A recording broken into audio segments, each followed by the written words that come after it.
Have you ever had a moment when your car radio suddenly stopped working after changing the battery or fixing something? It can be really frustrating, believe me. But don't worry, you're not the only one experiencing this problem. Let me explain what's happening. Many car radios have a special security system to prevent theft.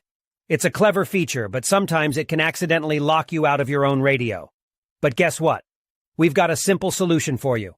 In today's video, we're going to show you how to unlock your car radio and get your stereo working again. The best part is, you don't need to know a lot about technology or spend any money to do it. That's right. This method is completely free and anyone can do it. So let's get started and fix your car radio together. So the next step is to access the following website, where you can retrieve the unlock code for your car radio.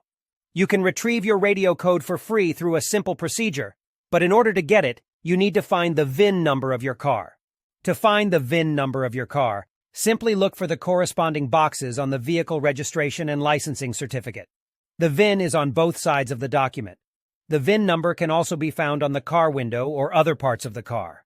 Once you find the VIN number of your car, you only need to complete a simple form with the car model, VIN number, and a valid email address. You will receive the radio code via email.